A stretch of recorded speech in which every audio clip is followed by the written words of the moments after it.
Depuis l'entrée en vigueur de ce pass sanitaire, le recours aux tests explose dans les pharmacies, une affluence qui augmente les tensions également après l'agression d'un pharmacien à Montpellier. C'est une employée de Saint-Priest près de Lyon qui a connu le même sort.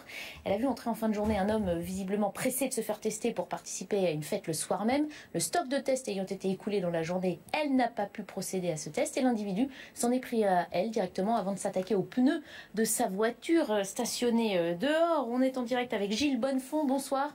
Merci d'être l'invité de Punchline ce soir. Vous êtes pharmacien à Montélimar et président de l'USPO, l'Union des syndicats de pharmaciens d'officine. Vous nous confirmez que cette tension augmente. Certains disent que ça arrive dans les pharmacies de temps en temps, une fois par mois, mais que dernièrement ça se multiplie à cause de cette pression qu'on fait porter à la population française et qui rejaillit malheureusement sur vous.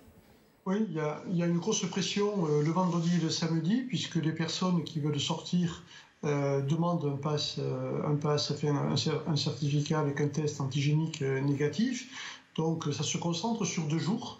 Et parfois, les personnes ne sont pas prévoyantes et donc ne prennent pas des dispositions pour prendre rendez-vous ou anticiper une soirée ou un départ en famille.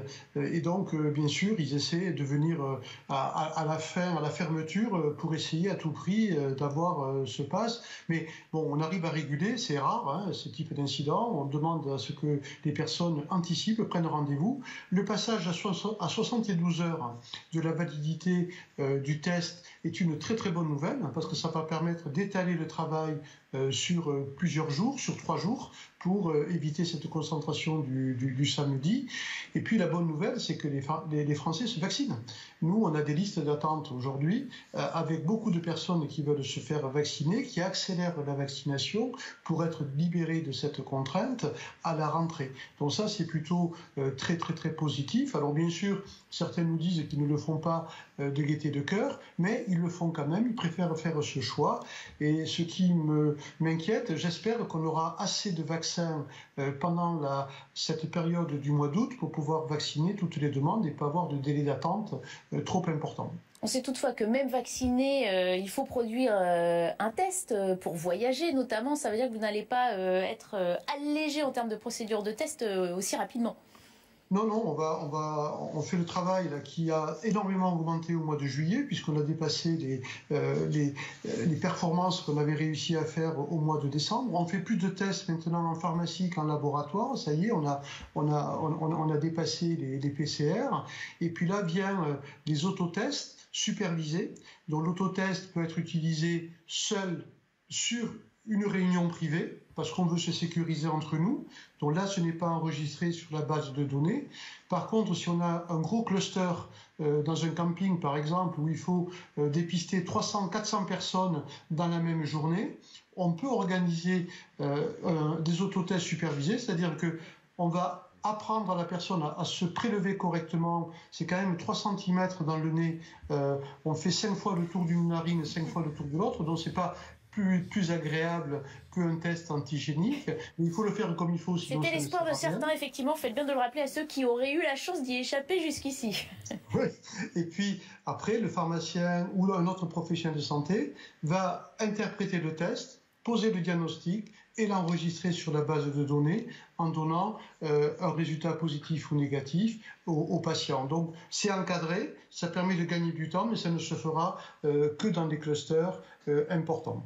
Il est heureux de vous entendre nous rappeler que ces incidents restent évidemment une minorité de cas et vous le soulignez, ces assouplissements annoncés par Olivier Véran, une validité de 72 heures des tests ou les autotests qui seront sous la supervision d'un médecin désormais autorisé également vont permettre d'alléger la situation. On va réagir en plateau, restez avec nous, il nous reste quelques minutes, donc si vous voulez réagir aussi, n'hésitez pas. Déjà, je voulais saluer le travail des pharmaciens et de tous leurs collaborateurs parce que depuis le début de l'épidémie, c'est quand même une énorme charge de travail et beaucoup de pression et beaucoup d'agression aussi et d'agressivité sur le gel. Quand il manquait du gel, c'était eux qui se faisaient agresser.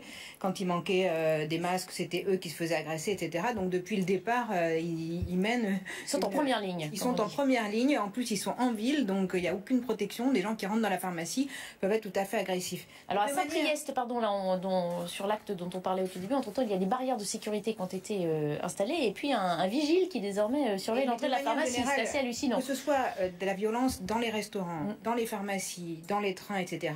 Je n'imagine pas qu'un pays comme la France puisse renoncer à une loi démocratiquement votée par la peur d'agression. Parce que là, ça voudrait dire qu'on renonce à l'état de droit. Ça voudrait dire qu'on ne fait pas appliquer une loi parce qu'on a peur de ne pas pouvoir gérer, si vous voulez, la sécurité publique. Vous vous imaginez? Ça voudrait dire que certains parlent de zones de non-droit, vous savez, toute l'année.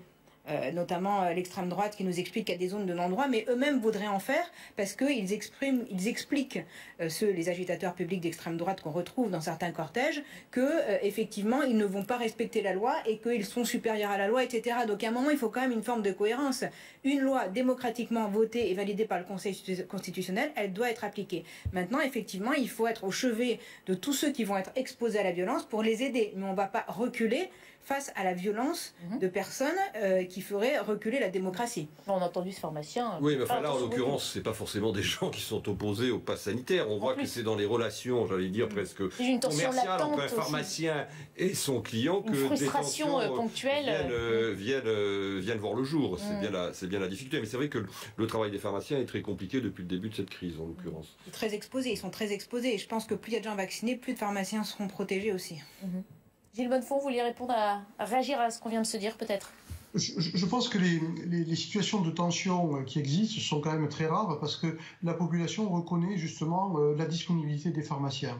Et quand on peut proposer des tests et quand on peut proposer de la vaccination et d'assurer la continuité des soins, on a quand même plutôt des remerciements de la part de la population et un soutien plutôt que de l'agressivité.